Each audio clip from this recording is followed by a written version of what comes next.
고린도전서 12장 1절에서 31절입니다. 고린도전서 12장 1절에서 31절 한 절씩 이렇게 교독하겠습니다. 제 성경이 신약 성경 277쪽입니다.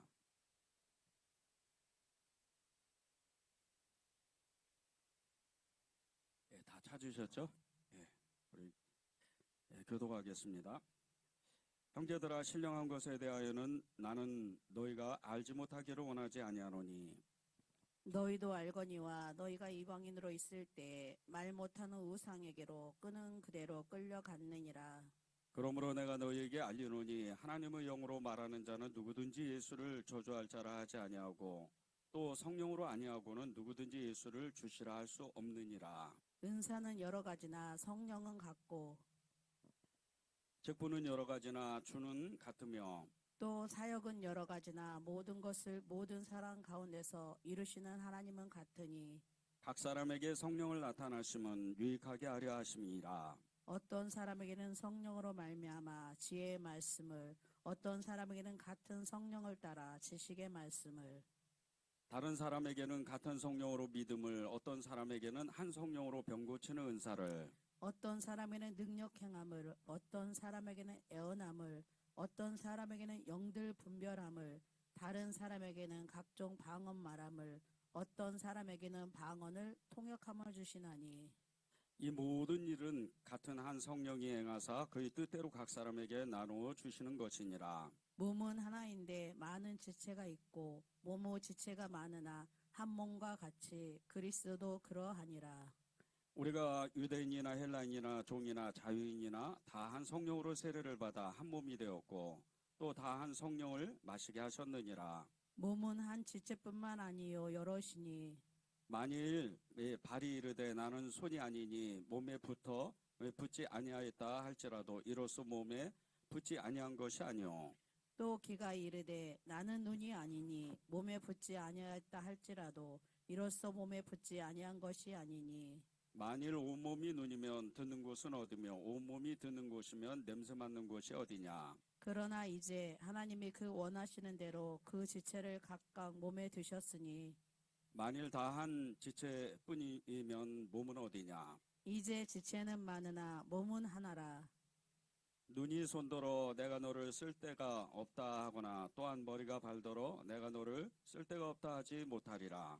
그뿐 아니라 더 약하게 보이는 몸의 지체가 도리어 요긴하고 우리가 몸에 덜 귀히 여기는 그것들을 더욱 귀한 것들로 입혀주며 우리의 아름답지 못한 지체는 더욱 아름다운 것을 얻느니라. 그런즉 우리의 아름다운 지체는 그럴 필요가 없느니라. 오직 하나님이 몸을 고르게 하여 부족한 지체에게 기중함을 더하사 몸 가운데에서 분쟁이 없고 오직 여러 지체가 서로 같이 돌보게 하셨느니라. 만일 한 지체가 고통을 받으면 모든 지체가 함께 고통을 받고 한 지체가 영광을 얻으면 모든 지체가 함께 즐거워하느니라. 너희는 그리스도의 몸이요 지체의 각 부분이라. 하나님의 교회 중에 며칠 세우셨으니 첫째는 사도요, 둘째는 선지자요, 셋째는 교사요, 그 다음은 능력을 행하는 자요, 그 다음엔 병 고치는 은사와 서로 돕는 것과 다스리는 것과 각종 방언을 말하는 것이라.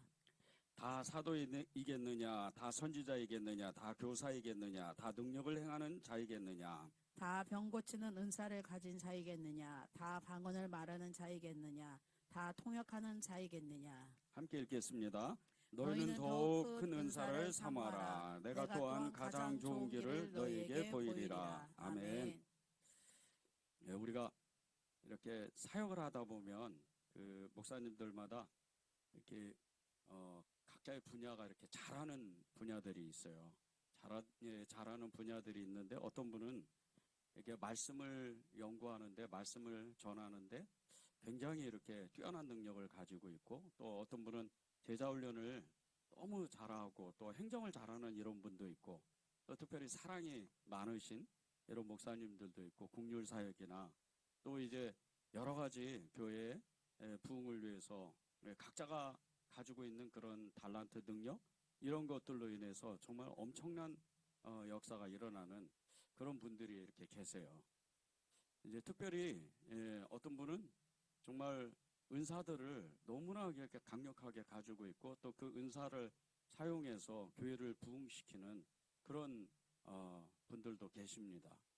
그래서 각자가 가지고 있는 그 능력, 이 능력에 자기가 잘하는 어떤 그 능력이나 달란트, 가지고 있는 달란트 이런 것을 이렇게 나눌 때 자기가 특별히 잘하고 있는 그런 또 하나님이 주시는 그런 은혜가 있으면 그거에 대한 굉장히 자부심을 가지고 또 그것을 전했을 때 굉장히 뛰어난 능력이 나타납니다.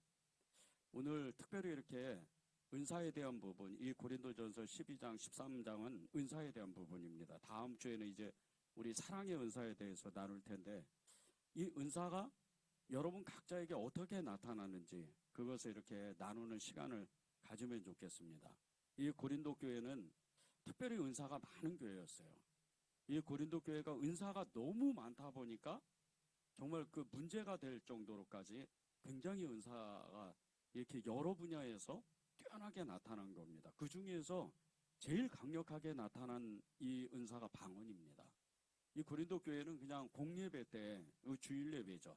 주일 예배 때 늘 그냥 방언이 여기저기에서 터져 나오는 거예요. 얼마나 강력하게 나타났는지 마치 마가의 다락방에 그 방언의 역사가 일어나는 것처럼 정말 엄청난 방언이 일어나는 거예요. 그런데 이 고린도 교회의 방언은 우리가 알고 있는 그런 방언이 아니에요. 일반적으로 우리는 방언, 우리가 알지 못하는 그 방언들, 우리가 알지 못하는 그 정말 하늘의 그 언어들을 각자 가지고 있는데 이 초대교회의 방언들은 대부분 어느 지역에 이런 토착어나 어느 지역의 방언, 그러니까 이제 우리나라로 말하면 제주도 가면 방언이 있잖아요. 잘 못 알아들어요. 제주도 그 방언들은 잘 못 알아듣습니다. 근데 제주도 사람들은 알아듣는 거예요. 그렇게 어느 지역의 특정한 지역의 그 언어들이었다는 거예요. 그래서 이 초대교회의 방언들은 굉장히 뛰어난 능력을 가지고 있었어요. 그래서 먼 여행을 이렇게 다녀온 사람이 갑자기 어떤 사람이 그 공예배 때 방언을 하면 그걸 알아듣는 거예요. 이게 어느 지역의 그 언어구나. 그러면서 굉장히 이 고린도 교회 안에 부흥이 일어나기 시작을 하는 거예요. 그런데 거기에 더해서 그 방언을 통변하는 그런 사람들까지 또 나타나기 시작을 한 거예요. 이 방언들을 번역하고 그 어떤 지금 기도를 하고 있는지 그것을 정말 이렇게 뚜렷하게 아주 정확하게 그것을 해석해내는 이런 능력자들, 은사자들, 그런 전 달란트를 가진 사람들이 또 나타나기 시작을 하는 거예요. 그러다 보니까 계속해서 이 은사들이 나타나다 보니까 누가 크냐? 이게 이제 이 문제가 이 고린도 교회의 문제가 돼버리는 거예요. 누가 크냐? 방언을 하는 사람이 크냐? 방언 통역하는 사람이 크냐? 예언하는 사람이 더 크냐? 아니면 말씀을 전하는 사람이 더 크냐? 이런 문제까지 계속 일어나기 시작을 한 거예요. 안타깝게도 이 초대교회, 특히 이 고린도 교회는 특별하게 이렇게 담임 목사님이 정해져 있거나 또 이렇게 사도들이 정해져 있거나 그러지를 못했어요. 처음에는. 나중에는 생겼지만 처음에는 자생적으로 이렇게 부흥을 했고 이 사도 바울이 복음을 전하고 떠나가고 나서 그리고 나서 아볼로라는 이 성경 교사가 잠깐 맡아서 교회를 잘 세웠지만 계속해서 이 전도자들이 이동하다 보니까 교회가 이렇게 헬라 사람들만 계속 모이고 또 일부의 이 히브리 사람들이 같이 이렇게 모이다 보니까 계속해서 그런 문제들이 이 고린도 교회 안에 일어나기 시작한 겁니다. 그래서 이 사도 바울이 그것이 아니다. 그것이 아니고 다 이 은사들은 동일한 것이다. 동일한 능력이다. 어떤 것이 크고 어떤 것이 작고 어떤 것이 대단한 능력이고 어떤 것이 대단하지 않는 능력이 아니라는 것을 이야기하고 싶어서 이 고린도 전서 12장, 13장을 기록한 겁니다. 특별히 이 안에서 방언의 역사, 이 오늘 말씀을 우리가 다 읽었잖아요. 이 방언의 역사는 아주 뛰어난 능력이에요. 지금은 이제 그런 방언이 그렇게 큰 능력이 되지 않고 어떤 표적이나 그리고 성령의 역사에 대한 어떤 그런 표적들만 이렇게 나타나기 시작을 했는데 이것도 나타난 지가 20세기 초에 이제 갑자기 이렇게 나타나는 그런 역사가 있었지, 실제적으로 이 방언이 나타나서 어떤 큰 능력이 나타나거나 그러지는 않았어요. 그런데 이 고린도 교회나 초대교회의 방언들은 나타나기 시작하면서 같이 따라오는 은사들이 굉장히 강하게 나타났어요. 예언이 나타나고 귀신 쫓는 능력이 나타나고 능력 행함, 그리고 믿음의 역사, 이런 것들이 그냥 엄청나게 부지기수로 막 계속해서 일어나는 거예요. 일반 그냥 성도들에게 그런 역사가 계속해서 일어나는 겁니다. 이 방언의 은사, 이 방언의 은사는 여러분들이 다 아시는 것처럼 마가의 다락방에서부터 시작을 했습니다. 마가의 다락방에서부터 시작했는데, 이 15개의 그 지역, 그러니까 15개의 국가라 그러는데 사실 지역이에요. 15개의 그 지방에 있는 그 방언들이, 그 마가의 다락방의 120명이 자기들도 모르게 기도하다 보니까 각 사람의 그 언어로, 각 지방의 언어로 계속해서 기도하고 있는 거예요. 그런데 그때 이 나타났던 현상이 불이 임하는 겁니다. 여러분이 정말 오늘 말씀을 듣다가 불이 임하고, 기도하다가 불이 임하고, 그리고 여러분의 일상 가운데 믿음으로 고백할 때 불이 임하는 역사가 일어나기를 바랍니다. 여러분 안에 그 역사가 일어나야 돼요. 이걸 성령 세례라고 그래요. 우리는 성령을 다 마시고 성령님께서 우리에게 오셨지만 아직 아니에요. 여러분이 진짜 성령 세례를 받아야 돼요. 성령 세례를 받고 나면 금방 내가 누군지를 알아요. 금방 이 세상이 어떤 세상인지 금방 압니다. 예수님이 나에게 어떤 분이고, 천국이 왜 내가 소망해야 되고, 그리고 이 땅 가운데 하나님의 나라가 무엇인지를 금방 알게 되는 거예요. 예배 때는 말할 것도 없어요. 성령 세례가 여러분에게 임하면 예배 자체가 달라요. 예배 자체가 완전히 새로워지는 거예요. 벌써 눈이 확 열립니다. 제가 여기 서 있지 않아도요, 여러분이 성령에 사로잡혀서 예배 드릴 수가 있어요. 성령 세례를 임하면, 성령 세례를 받은 사람은 특별하게 하나님이 그 사람에게 지혜와 지식을 주셔요. 믿음의 역사를 만들고, 그리고 온갖 은사들을 하나님이 여러분에게 부어주시는 거예요. 세상에서 말하는 교회 안에서 특별한 능력을 가지고 있는 예언하고 치유하고 귀신 쫓고 그리고 능력 행하는 이런 은사들은 사실 여러분들 안에 그 성령님께서 다 가지고 계신 거예요. 바울 안에 있던, 바울이 그렇게 능력을 강했던 그 사도 바울이 가지고 있던 능력이 여러분 안에도 있다는 거예요. 베드로가 가지고 있던 그 모든 능력, 그리고 모세와 여호수아와 그리고 엘리야에게, 엘리사에게 있던 그 모든 능력도 여러분에게 있다는 거예요. 그게 성령 세례를 받아야, 성령 세례가 임해야 여러분에게 그게 나타나요. 그 성령 세례는 내가 금방 압니다. 나의 영이 알아요. 나의 영에게 부어지는 거기 때문에, 여러분의 영에게 부어지는 거기 때문에 금방 알아요. 내 마음이 얼마나 뜨거운 줄 알아요? 그 성령 세례가 임하면 여러분 마음이 불타오릅니다. 견디지를 못해요. 여러분의 생각, 여러분의 그 계획들, 여러분이 가지고 있는 이상 지식들, 모든 게 그날 완전히 사라지는, 그 한순간에 사라져버려요. 없어지는 게 아니에요. 아무것도 아니라는 거예요. 하나님의 지혜가 임하고 하나님의 지식이 임하기 때문에, 그 능력이 나를 사로잡기 때문에, 성령님이 강력하게 그 불로 임하기 때문에 내가 완전히 변화되는 거예요. 성령 세례가 임하면 가장 뚜렷하게 나타나는 건요, 예수님이 정말 나의 주, 나의 하나님이 완전히 되는 거예요. 이분이면 끝나는 거예요. 이분이면 내가 죽을 길도 가고, 그분이 어디로 가자 그래도, 그분이 무엇을 하자 그래도 끝까지 따라가는 것이 성령 세례 받은 사람들. 불같이 임하기 때문에, 그분이 나에게 어마어마하게 임하기 때문에, 이 성령 세례의 이 시초는요, 마가다락방이지만 그로부터 1800년이 지나서 오순절 그 마가다락방의 그 역사가요, 1901년에 1월 1일 날 시작됐어요. 1800년이 지나서 미국 캔사스주 토페카 지역에 있는 이 베델 신학교라는 이 학교가 있어요. 이 학교에서 그 아그네 오즈만이라는 이 여자 신학생이 있었는데, 이 여자 신학생이 성령 세례를 받고 방언을 했어요. 20세기의 최초입니다. 물론 그 전에 간간히 방언들이 있었어요. 그런데 어마어마하게 강력하게 한 사람에게 방언이 임하는 역사가 20세기 초에 일어난 거예요. 이 계기가 1900년도 겨울에, 그러니까 1년 전이죠. 겨울에 찰스 파함이라는 목사님이 이 베델 신학교 이 교수님이세요. 학생들에게 하나의 과제를 이렇게 주었어요. 그리고 이 찰스 파함 목사님하고 학생들이 이 과제를 공동으로 풀어내기 위해서 같이 모여서 연구를 했어요. 근데 연구하다가 방언이 성령 충만의 증거라는 자료를 찾았어요. 그리고 이 아그네스 오즈만이라는 이 여학생이 그 자리에서 이 찰스 파함 목사님하고 동료들에게 자기를 안수해달라고, 성령 세례가 임하도록 자기한테 안수해달라고 부탁을 했어요. 그리고 그 자리에서 무릎을 꿇었습니다.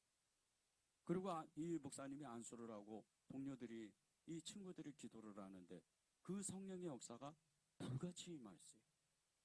그냥 임한 게 아니에요.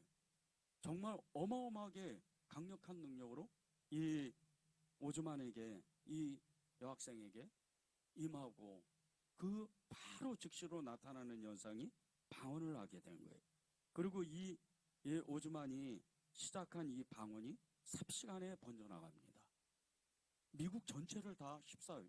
완전히 휘몰아치는 거예요. 그리고 유럽으로 건너가서 아시아로 넘어옵니다. 그로부터 6년이 지나고 나서 이 대한민국 땅에 1907년에 이 평양 대부흥의 역사가 일어나는 거예요. 방언의 역사가 일어나고 회개의 역사가 일어나고 불같은 기도가 이 평양 땅에 그대로 임하는 거예요. 온 세계를 성령의 불이 임하고 그리고 나서 이 대한민국 땅에 임하는 겁니다. 여러분이 정말 여러분의 삶을 바꾸고 여러분이 진짜 여러분 중에 하나님의 일을 하고 싶다면 이 성령 세례를 받아야 돼요. 이 성령 세례를 받아야 정말 내가 하는 모든 일이 정말 하나님이 이루 말할 수 없는 능력으로 나를 이끄시고 그 능력을 부어주셔서 내가 가는 곳곳마다 성령의 바람이 불고 성령의 불이 임하고 그리고 수많은 사람들이 회개하고 기도하고 하나님께 헌신하는 그런 역사가 불같이 일어나는 거예요. 어느 특정한 목사님이나 어느 특정한 은사들이 하는 게 아니에요. 그것을 갈망한 사람, 그것을 소망한 사람, 그것을 정말 원하고 바라는 그런 사람이 일으키는 겁니다. 성령의 역사에 시대 때마다 500년 주기로 부흥의 역사가 일어날 때 아주 평범한 사람들이 그 작은 불들을 일으켜요. 이 작은 불들은요, 그냥 평범한 평신도예요. 이 평신도 한 사람이 기도하고 간절히 소망할 때 그 성령의 불이 어느 지역의 특정한 어떤 교회에 부어지기 시작을 하는 거예요. 그때마다 부흥의 역사가 일어나는데 이 부흥의 역사는 정말 간절히 절실히 원하는 그 한 사람의 기도였다는 거예요. 한 사람의 간절한 소원이었다는 거예요. 여러분이 그런 간절한 마음을 가졌으면 좋겠어요. 그리고 나서 성령 세례가 내게 임하면 보십시오. 이 대한민국 땅에 성령 세례가 임하고 어떤 역사가 있었는지 오늘은 세 분만 제가 말씀을 드릴게요. 길선주 목사님과 김익두 목사님 그리고 이용도 목사님, 이 세 분은요 성령 세례를 강력하게 정말 불이 이루 말할 수 없이 실제적으로 정말 사람에게 임한 그런 역사를 받은 사람들이에요. 길전주 목사님은요 친구의 돈을 훔쳐서 죄를 이 공개적으로 공예배 때 정말 고백하고 바로 받은 방언의 역사, 이 회개의 역사로 받은 그 성령의 능력이 이루 말할 수가 없어요. 그의 평생에, 이 목사님 평생에 전국을 돌아다니면서 성령에 대한 강력한 복음을 전하고 회개를 전하고 그리고 하나님의 그 천국 복음을 전하고 예수님을 전할 때 회개 역사가 가는 곳곳마다 불같이 일어났어요. 기도는 이루 말할 수가 없었어요. 그런 역사가 단 한 사람으로 일어나는 겁니다. 김익두 목사님, 예수님을 믿었지만 술과 담배를 끊지를 못했어요.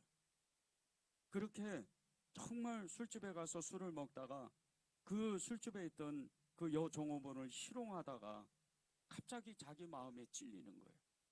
그리고 산에 가서 깊은 산 속에 가서 기도하다가 집으로 돌아왔어요.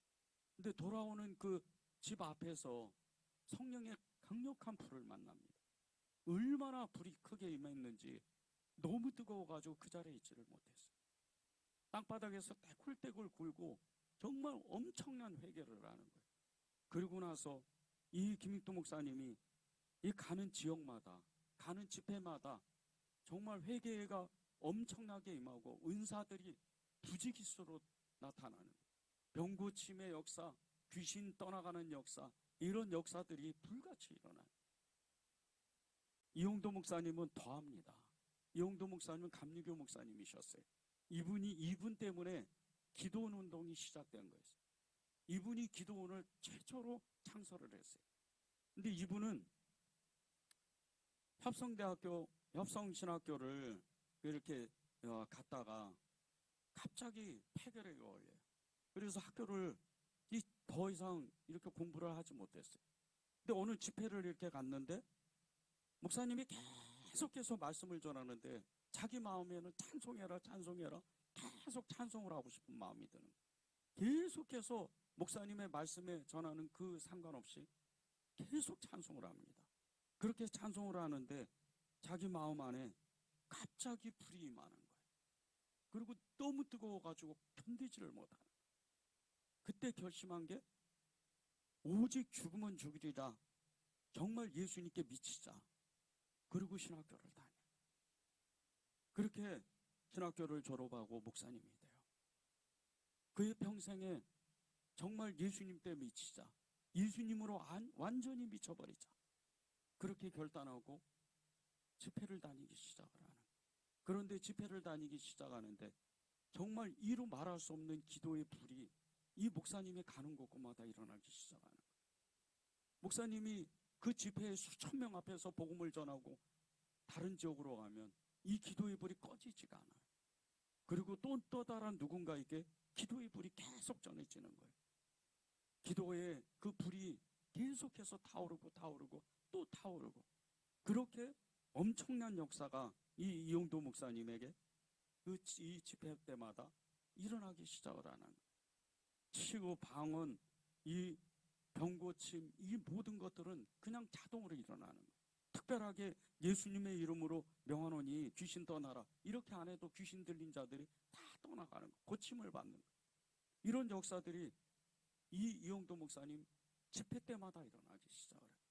그런데 이 길손주 목사님, 김익도 목사님, 이용도 목사님 이 세 분의 공통점이 있어요. 성령을 불같이 맞았다는 거예요. 그 성령의 불이 너무 뜨거워가지고 가히 견디지를 못할 정도로 그렇게 임했다는 거예요. 저는 이 목사님들의 그 체험을 이렇게 공부하면서 너무 가슴이 뜨거웠어요. 실제적으로 그런 역사가 지금도 일어날 수 있을까? 성령의 역사는 현존의 역사예요. 지금 일어나는 역사가 성령의 역사입니다. 1800년이나 지나서 마가의 다락방의 그 성령의 불보다 더 강력한 역사가 사실 20세기 초에 일어난 거예요. 지금은 더합니다. 죄가 만연하고 세상 가운데 세상이 타락해가는 이런 시대지만 지금은요, 성령을 사모하는 사람, 조금만 기도하는 사람, 그리고 은사를 사모하는 이런 사람은요 불같이 임해요. 성령의 역사가 강력하게 나타나는 거예요. 여러분이 그것을 간절히 원하고 바라고 그리고 하나님 앞에 기도하기만 하면 돼요. 2000년 전의 역사, 그 마가의 다락방의 역사는요 지금도 여전히 현존하는 거예요. 지금도 여전히 그 성령의 불은 우리에게 강력하게 임하려고 준비하시는 거예요. 그 성령님은 우리에게 불같이 물같이 부어주시려고 기다리고만 계시는 거예요. 아무도 그걸 소원하지 않으니까, 아무도 정말 교회 안에서 믿음이 좋다는 권사님, 집사님, 장로님이 그걸 소원 안 하는 거예요. 그러니까 여전히 교회는 성령의 역사가 답보 상태로 있는 거예요. 예배 끝나면 늘 뭔가 아쉽고, 예배 끝나면 뭔가 하나님을 만난 것 같은데 이상하게 뭔가 아쉬움이 있는 거예요. 왜 그런 줄 아세요? 성령의 역사가 없으니까 그래요. 성령의 역사가 불같이 내게 임하면요, 말씀을 듣다가 하나님을 만나는 게 아니에요. 성령의 역사가 내게 불같이 임하면 나도 모르게 주님 앞에 나가요. 나도 모르게 주님을 갈망해요. 찬양하고 기도하고 말씀을 듣다가 주님을 만나는 거예요. 그것을 여러분이 갈망해야 돼요. 성령의 역사는 오늘도 여전해요. 우리의 삶을 변화시키고 우리의 삶 가운데 여전히 성령님께서 내 앞에서 그 은혜를 주시려고 기다리고 계시는 거예요. 제가 26년 전에, 25년 전에 기도원에서 1년 남짓 살면서 그때 알게 된 사실이 있었어요. 그 누구보다도 제가 성령을 갈망했다는 거예요. 저는 그때는 몰랐어요. 그저 수많은 그 사람들이 은사를 쫓아서 은사를 얻기 위해서, 은사가 나타나기 위해서, 그 능력을 받기 위해서 그 수많은 사람들이 그 기도원을 찾아와서 저도 뭔가 이렇게 하나님께 은사를 받고 능력을 받으려고 그랬나, 그런 마음이 들었었어요. 그런데 몇 년이 지나고 나서 그때 알게 됐어요. 제가 원하는 건 그런 게 아니었어요. 성령의 불이었어요. 다른 어떤 능력이 아니고 성령의 불이었어요. 요즘 그때 그 생각이 계속 납니다. 지금도 여전히 성령의 역사가 일어날 수 있을까? 여러분은 어떠세요? 여러분 안에 그런 마음이 정말 내 삶을 변화시키고 세상을 변화시키고 교회를 부흥시키는 그런 역사가 실제 나를 통해서 일어날 수 있을까? 지금도 여전하다는 거예요. 저는 그것을 꿈꾸는 사람입니다. 제가 기도회를 하고 노숙인 사역을 하고 교회를 정말 아름답게 세우려고 하는 그 목적 하나는 다른 게 없어요. 성령의 역사가 교회 안에 나타나기를 간절히 원하는 거예요. 정말 성령의 불같은 역사가 임해야 돼요. 그래야 서로 뜨겁게 사랑할 수가 있어요. 성령이 임하지 않으면요, 시기, 질투, 다툼, 그리고 정말 정죄, 판단이 일어나는 거예요. 조금만 마음이 상하면 그냥 인해 떨어져요. 아무리 큰 능력을 가지고 있어, 아무리 큰 믿음을 가지고 있어도 다 헛것이 돼버리는 거예요. 성령으로 충만해져야 정말 용서할 수 있고 이해할 수 없는 일도 용납하게 되는 거예요. 사랑할 수 없는 사람도 사랑할 수 있는 거예요. 연약한 사람도 보듬어낼 수 있는 거예요. 그게 성령의 능력, 그게 성령의 은사를 가지고 성령의 능력을 가지고 있는 그런 사람이라는 거예요. 은사가 나타날 때 정말 가장 중요한 것이 하나 있습니다. 그것은 그 모든 것이 나의 노력이 아니라는 거예요. 성령의 강권적인 능력이었다는 거예요. 강권적인 은혜였다는 거예요. 이것을 잊으면 안 돼요. 그래야 그 성령의 역사가 내게 나타나는 거예요. 1절하고 4절 7절을 보세요. 형제들아, 신령한 것에 대하여 나는 너희가 알기 못하기를 원하지 아니하노니. 4절에서 7절입니다. 은사는 여러 가지나 성령은 같고 직분은 여러 가지나 주는 같으며 또 사역은 여러 가지나 모든 것을 모든 사람 가운데서 이루시는 하나님은 같으니 각 사람에게 성령을 나타내심은 유익하게 하려 하심이라. 성령의 역사가 크든 작든 아무 상관이 없다는 거예요. 하나님이 하나님의 그 비밀을 알게 하고 그것을 알려주시고 또 능력을 주시고 그것은 하나님이 하신다는 거예요. 성령의 역사라는 거예요. 어떤 특정한 사람이 기도를 많이 해서 어떤 특정한 사람이 하나님의 어떤 그 시간에 하나님의 능력이 부어져서 그런 능력이 나타나는 게 아니에요. 다 편만하게 하나님이 주신다는 거예요. 은사는 여러 가지나 주는 하나 그랬어요. 하나님의 각 사람에게 나타나는 그 능력은 여러 가지나 주는 하나인 거예요. 주님은 한 분이신 거예요. 그분이 우리에게 능력을 주시는 거예요. 영적인 능력도 있지만은요, 삶에서 능력이 더 크게 나타나는 사람이 많아요. 사랑의 능력, 섬기는 능력, 봉사의 능력, 이런 능력이 나타나는 사람이 훨씬 더 많아요. 이런 사람은요, 모든 사람을 살려내요. 만나는 사람마다 살려냅니다. 이런 사람의 그 은사의 능력은요, 하나님의 강권적인 능력이에요. 이런 사람은 교회를 부흥시켜요. 이런 사람은 가정을 일으켜요. 이런 사람은 가는 곳곳마다 생명을 살려내는 그런 사람이 돼요. 은사는 교회에서 덕이 되고 교회에서 능력이 나타나지만은요, 현재적으로 나타나는, 현실적으로 나타나는 그런 이 달란트들은 어마어마한 은사들이에요. 그런 은사들이 나타나는 거예요. 은사가 나타날 때 가장 필요한 것은 그 주님의 주권을 인정하고 성령님의 역사를 인정하면서 고백하는 거예요. 그리고 가장 중요한 것은 겸손한 마음을 갖는 거예요. 질서를 잘 지켜야 돼요. 은사가 나타날수록. 저는 우리 교회에서, 저희 교회에서 정말 은사자들이 부지기수로 나타나는 것을 기도하고 있어요. 그러나 이 무질서 가운데 질서가 생기는 거예요.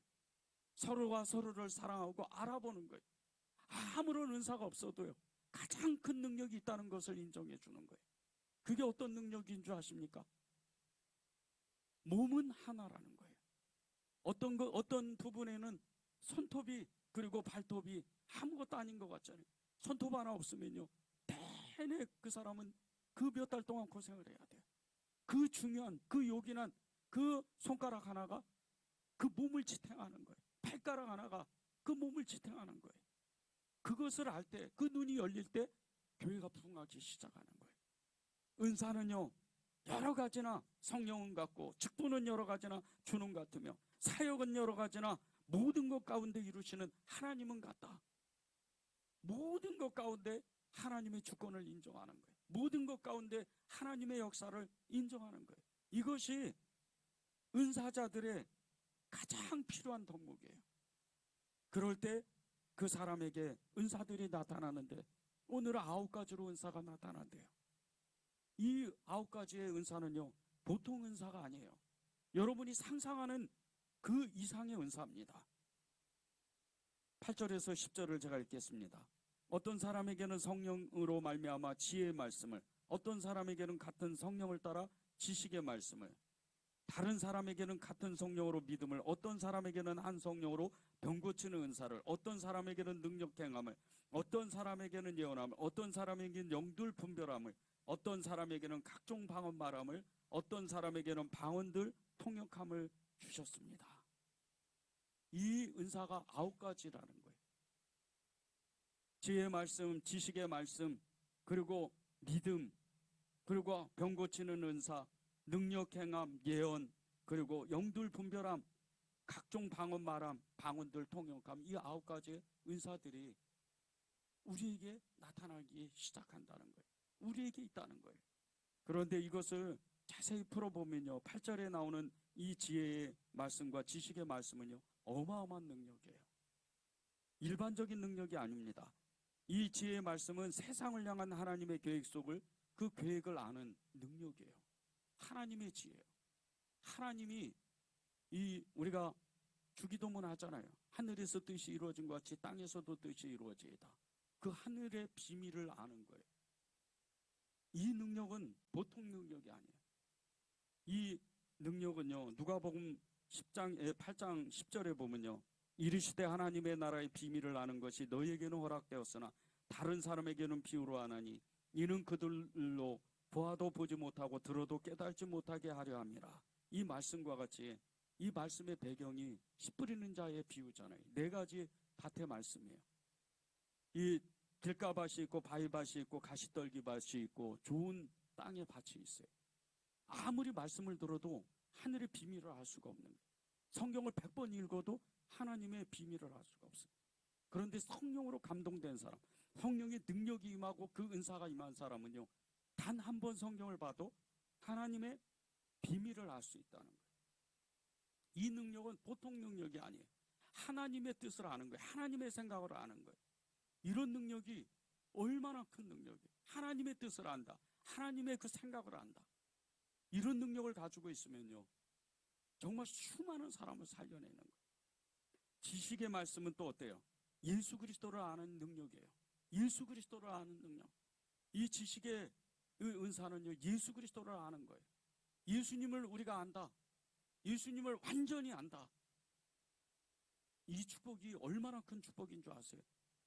고린도후서 10장 5절에 보면요, 하나님을 아는 것을 대적하여 높아진 것을 다 무너뜨리고 모든 생각을 사로잡아 그리스도에게 복종하게 한다. 이 말씀이 있어요. 모든 생각을 사로잡아서 그리스도께 복종한다는 거예요. 우리가 가지고 있는 모든 것, 우리가 지식, 지혜, 우리가 가지고 있는 모든 능력이 다 아무것도 아니라는 거예요. 하나님을 알지 못해요. 예수님을 알지 못해요. 그 모든 것을 아는 것은 성령으로 말미암아 성령의 그 지식의 은사가 내게 임해야 그분을 알 수 있다는 거예요. 이게 얼마나 큰 능력이냐면요, 이 지혜의 말씀과 지식의 말씀, 이 지혜와 지식의 말씀은요, 사도들에게 주신 하나님의 능력이에요. 베드로에게, 바울에게 주신 능력이에요. 어마어마한 능력입니다. 그래서 베드로는 삼층천을 2번이나 왔다 갔다 하는 거예요. 하늘을 2번이나 왔다 갔다 하는 거예요. 기도하다가 하나님을 만나는 거예요. 미래에 있는 모든 일들을 다 보는 거예요. 베드로는 기도하다가 인류의 모든 역사를 보고 나서 깜짝 놀라니까 믿음을 지키라는 거예요. 끝까지 예수 그리스도를 붙잡으라는 거예요. 마지막 때를 지키라는 거예요. 그것을 봤으니까 이게 사도들에게 주신 지혜의 지식의 능력이었다는 거예요. 9절에서 10절을 제가 읽겠습니다. 다른 사람에게는 같은 성령으로 믿음을, 어떤 사람에게는 한 성령으로 병 고치는 은사를, 어떤 사람에게는 능력 행함을, 어떤 사람에게는 예언함을, 어떤 사람에게는 영들 분별함을, 다른 사람에게는 각종 방언 말함을, 어떤 사람에게는 방언들 통역함을 주신다. 이 능력들은요, 여러분이 소원하기만 하면, 간절히 원하기만 하면 지금도 여러분에게 그대로 나타나는 능력들이에요. 첫 번째 보세요. 9절에 그 믿음의 은사.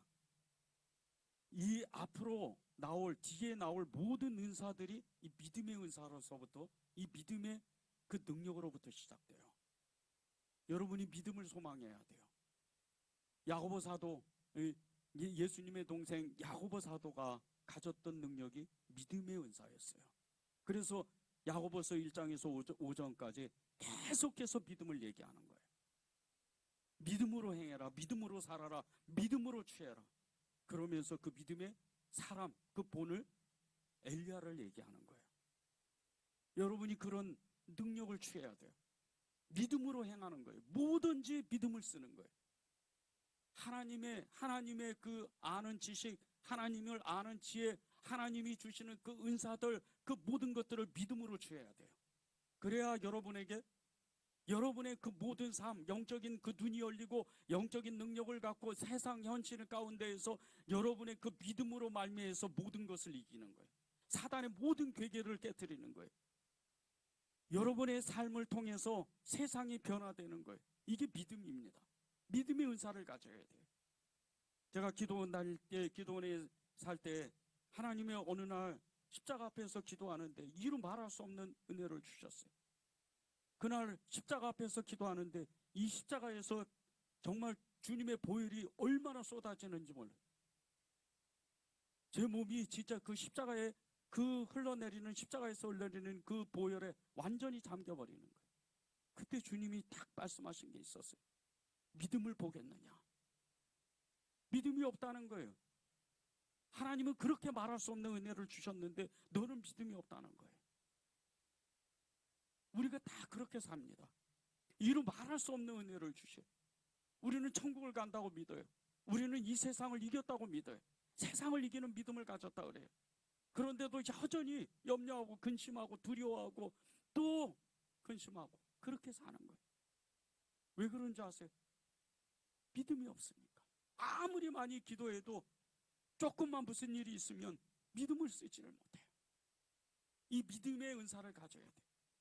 하나님 믿음의 은사를 주세요. 이 믿음을 가져서 정말 제가 세상을 이기는 믿음, 그리고 주님을 끝까지 십자가를 붙잡고 따라가는 이 믿음을 갖게 해주십시오. 그렇게 여러분이 살아야 돼요. 이 구절에 나오는 이 믿음의 은사, 이 믿음이 헬라어로는요, 피스테스라는 단어를 써요. 성경에 이곳에만 나옵니다. 그런데 이 피스테스는 영적인 것을 실제적으로 발휘하는 능력이라는 거예요. 영적인 것을 눈에 보이지 않고 손에 잡히지 않는데 그 능력을 실제적으로 발휘하는 그런 능력이라는 거예요. 그것을 현실 속에서요, 예언하고 기적을 행하는 필수적인 믿음이라는 거예요. 예언하고 기적을 행하는. 바울이 정말 귀신을 쫓고 능력을 행하고 그렇게 어마어마한 능력이 믿음의 역사였다는 거예요. 믿음의 은사였다는 거예요. 그것을 여러분이 정말 고백하고 이 바울이 가졌던, 베드로가 가졌던 그 능력을 여러분도 가져야 돼요. 9절에 나오는 이 병 고치는 은사, 이 병 고치는 은사는요, 단순히 병을 고치는 은사가 아니에요. 물론 병을 고치는 은사도 있습니다. 정말 너무 놀라워요. 암이 걸려가지고 하룻밤에 고쳐지고 그런 능력이 정말 대단하죠. 그런데 더 큰 능력이 있어요. 이 병 고치는 은사 안에는 더 큰 능력이 있습니다. 사람의 마음을 치유하는 능력이에요. 정신적인 문제를 치유하는 능력이 있어요. 이것을 소망해야 돼요. 단순히 눈에 보이는 병을 치유하는 게 아니에요. 요즘 의학시설이 너무 좋아. 의학이 너무 발달해서 웬만한 그냥 병은 다 고쳐요. 암도 이제 5년 안에 전복한다고 그러더라고요. 그것은 이제 질병도 아니에요. 마음은 치유 못합니다. 정신적인 건 치유 못해요. 대한민국에 가장 많은 병원이 어느 병원인지 여러분 다 아시잖아요. 정신과예요. 정말 시내만 나가면 간판이 왜 이렇게 정신과가 많은지 몰라요. 세상이 그렇게 혼탁하다는 거예요. 세상이 그렇게 아프다는 거예요. 마음이 아프고 쓸쓸하고 정신적인 문제를 안고 쩔쩔매는 사람이 많아요. 이런 사람을 치유해내야 돼요. 그 능력은 병 고치는 은사예요. 이걸 소망하는 거예요. 여러분이 같이 공동체 안에서 또 처음 만나는 사람들, 같이 일하는 사람들 같이 만나서 위로해주고 그 위로의 말 한마디 때문에 그 사람이 일어나서 살아나는 거예요. 많은 사람들이 저를 보고 정말 목사님은 사람의 마음을 다 이렇게 만지는 능력이 있다는 거예요. 저는 처음에는 인정을 안 했어요. 그것이 왜 인정하고 싶지가 않았어요. 그런데 하도 주변에 목회자분들이 많은 그런 얘기를 하고 기도하는 사람들이 많은 그런 얘기를 해요. 사람을 살려낸다. 사람을 일으켜낸다. 이게 병 고치는 은사예요. 다른 능력이 아닙니다. 예수 그리스도의 이름으로 명하느니 다함을 받을지어다. 물론 그것도 능력이에요. 저는 그것을 부인하는 게 아니에요. 그러나 그보다 더 큰 능력은요, 마음을 치유하는 거예요. 마음을 치유해야 돼요. 그래야 자살하지 않고 떨어지지 않고 예수님을 떠나지 않아요. 오히려 예수님 앞에 돌아오는 거예요. 이 능력을 소망하는 거예요. 이 은사를 소망해야 돼요. 그리고 그 능력을 달라고 하나님 앞에 기도하는 거예요. 10절에 나오는 이 능력 행함의 은사, 이것은요 실제적으로 마귀를 쫓아내는 능력이에요. 우리 주변을 가만히 보세요. 마귀에 붙들려가지고 쩔쩔매는 사람이 얼마나 많아요. 사도행전 5장에 보면 아나니아와 삽비라 이 부부에게 붙어있는 이 귀신, 속이는 영이잖아요. 거짓의 영이잖아요. 이것을 단번에 알아본 이 베드로의 능력이 능력 행함의 은사였어요. 그 귀신의 역사를 단번에 알아봤어요. 그리고 쫓아내는 거예요. 사도행전 13장에 이 박수무당이었던 엘루마, 이 엘루마를 단번에 알아본 이 바울의 능력은 능력 행함의 능력, 은사였어요. 그리고 예수님의 이름으로 명하니까 이 엘루마의 눈이 단 한 번에 얼어버리는 거예요. 귀신의 역사니까. 여러분 주위에 귀신에 사로잡힌 사람 얼마나 많은 줄 아세요? 귀신의 영이 붙어서 귀신에 사로잡히는 게 아니에요. 돈을 쫓아가고 세상을 쫓아가고 사람을 쫓아가는 이런 세상에 붙들려 있는 사람들, 이런 사람들에게 정말 그것이 아니다. 예수 그리스도는 생명이다. 예수 그리스도는 길이다. 예수 그리스도는 우리 인생의 마지막이다. 그것을 전해주는 거예요. 그게 능력 행함이에요. 그것이 복음 전하는 거예요. 그것이 사람을 살려내는 거예요. 은사는요, 우리가 눈으로 보는 현실적으로 느끼는 그런 것이 은사일 수도 있지만 가장 큰 능력은 영적인 거예요. 영적인 것을 가지고 있어야 돼요. 그런 사람은 정말 어떠한 능력이 있어도요 흔들리지가 않아요. 그 주변에서 정말 귀신을 쫓아내고 예언하고 그 어마어마한 능력을 가지고 주변에 사람들이 있어도요 아무런 흔들림이 없어요. 영적인 내면의 세계가, 그 내면의 사람이, 속사람이 어마어마하게 강력하기 때문에 흔들리지가 않습니다. 믿음의 역사가 일어나고 그 믿음의 은사가 불같이 일어나기 때문에 어딜 가도 누구를 만나도 하나님의 역사를 만들어내는 거예요. 오히려 그런 사람을 통해서 은사들이 나타나는 거예요. 10절에 보면요, 예언의 은사가 또 나와요. 근데 이 예언의 은사는요, 미래 일들과 현재 일을 꿰뚫어 보는 능력이에요. 바울이, 베드로가, 요한 사도가 그렇게 미래 일들을 그렇게 수천 년 전에 다니엘이 그렇게 예언한 것처럼, 이사야가, 예레미야가 예언한 것처럼 그런 어마어마한 예언의 은사가 이미 나타났던 예언의 은사였어요. 그런데 지금도 동일하다는 거예요. 여러분 주변에 현실적으로 너무 삶이 어려운 사람이 있어요.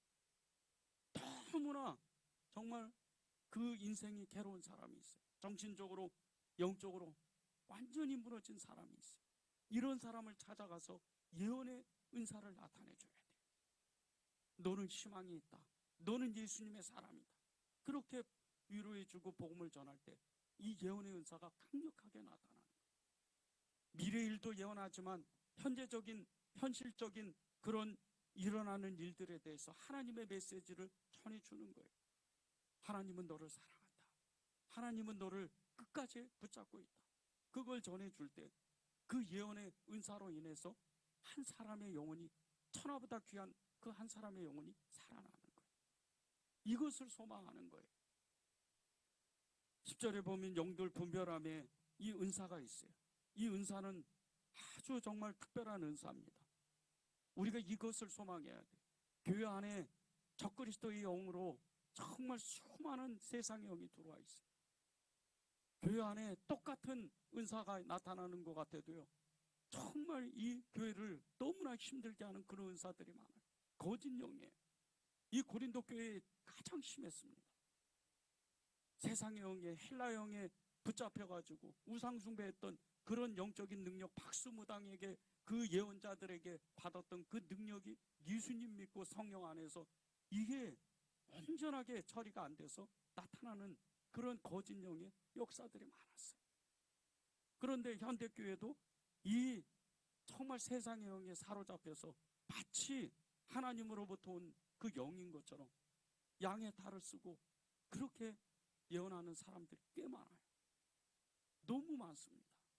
이것을 분별해내는 거예요. 영들 분별함의 이 은사는요, 초대교회의 거짓 선지자들을 분별해내는 영이었어요. 굉장히 큰 능력이에요. 그런데 지금 이 현대를 살아가는, 지금 우리가 현실적으로 살아가는 이 지금 시간에 가장 필요한 능력이에요. 우리 교회는 정말 성령 안에서 너무나 아름다운 교회예요. 이제 앞으로 보십시오. 은사들이 부지기수로 나타납니다. 그것은 목회자인 제가, 담임 목사인 제가 그것을 소망하기 때문이에요. 그런데 모든 것이 조화로워져요. 모든 것이 사랑 안에서, 모든 것이 겸손 안에서, 모든 것이 질서 안에서 일어나는 거예요. 그러면 금방 영들을 분별해요. 권사님, 집사님, 이거 함께 기도해 봅시다. 2중 3중으로 계속 기도하는 거예요. 분별하고 그 영들 분별을 해내는 거예요. 그것도 안 되면 목사님을 찾아와서, 사모님을 찾아와서 분별해 달라고 또 기도하는 거예요. 그렇게 분별하다 보면 금방 드러나요. 이게 지금 우리에게 필요해요. 이 능력은요, 사도 베드로가 정말 아나니아 사피라를 그 분별해내는 것처럼, 거짓 영을 분별해내는 것처럼 그런 능력이에요. 그리고 사도행전 8장에 보면 이 시몬이의 그 악독한 불의한 영에 사로잡혀 있는 그것을 금방 분별해내는 그런 영입니다. 이 능력을 우리가 가지고 있어요. 이 능력이 정말 나타날 수 있도록 우리가 소망하는 거예요. 그러면 여러분 안에 바로 나타나는 현상들이 방언과 통변의 그 역사가 자동으로 일어나는 거예요. 정말 갑자기 기도하는데 내 혀가 말리고 그때부터 기도하게 돼요. 그걸 소망해야 돼요. 여러분이 방언을 왜 받아야 되는 줄 아십니까? 그냥 받아도 되고 안 받아도 되고 아니에요. 지금 여러분이 그것을 소망할 때 나도 모르게요, 내 의지가 꺾여요. 그것이 큰 능력은 아니라고 말하는 사람들이 많아요. 그러나 제가 경험해 본 바에 의하면요, 방언을 하기 시작하면서부터 저는 무엇이든지 주님 앞에 순종하려고 애를 써요. 그게 방언을 하면서부터요. 단순히 방언의 은사를 받아서 1시간, 2시간 기도하고 3시간 기도하고 더 기도하면 4시간 기도하고 그런 능력이 아니에요. 방언 기도하면 내가 무슨 기도하는지 어떻게 알아요? 알지도 못합니다. 그런데 방언을 30분만 기도해도요, 내 의지가 꺾이는 걸 알아요. 그리고 하나님 무슨 말씀을 하시든지 저는 순종할 겁니다. 그런 마음이 생기는 거예요. 내 안에서부터. 방언을 통변하면요, 대부분이 그거예요. 하나님 제가 뭘 할까요? 하나님 제가 어떻게 순종할까요? 하나님 제가 주님의 일을 어떻게 하면 좋을까요? 어떻게 사랑하면 될까요? 제가 예수님을 어떻게 믿으면 될까요? 대부분 통역이 그래요. 대단한 능력이 아니에요. 그렇다고 대단하지 않는 능력도 아니에요. 이 방언 통역의 은사를 가지고 있으면요, 하나님의 앞에 내 마음이 어떤 자세로 내가 서 있는지, 어떻게 기도하는지, 어떻게 예배를 드리니 헌신하는지 그걸 금방 아는 거예요. 그래서 방언, 이 통역함의 은사를 소망하는 거예요. 하나님 방언 주세요. 하나님 방언 통변하게 해주세요. 그렇게 기도하는 거예요. 마가다락방에 그 어마어마한 성령의 역사가 부어지고 1800년이 지나서 21세기를 시작하는 이 가운데 이 방언의 이 역사가 일어나는 그 궁극적인 이유가 있어요. 지금도 온 세상은 예수 안 믿는 사람이 너무 많습니다. 수많은 사람들이 예수님을 외면하고 예수님을 부인해요. 오히려 대적하죠. 그런데 이 성령의 역사가 부어질 때 어떤 역사가 일어나요? 지금 전 세계에서요, 가장 큰 교단이 어떤 교단인 줄 아세요? 오순절파예요. 이미 장로교도 다 숫자가 줄었어요. 감리교, 이 한국교회 감리교요, 지금 숫자가 얼마나 줄었는지 몰라요. 감리교에서 나갔던 성결교 정말 숫자가 너무 많이 줄었어요. 계속 주는 거예요. 그런데 전 세계로 뻗어나가는 이 오순절파 성령운동한 이 사람들은요, 더욱 늘어나요. 계속해서 늘어나요. 왜? 지금 주님은요, 정말 믿음으로 살기를 원하는 사람, 그리고 주님을 죽기까지 따르는 그런 사람을 원하기 때문이에요. 그런 사람이 성령의 역사를 강력하게 소망하는 거예요. 은사가 정말 하나님의 큰 은혜로 선물로 주시는 건데 이것을 여러분이 소망해야 돼요.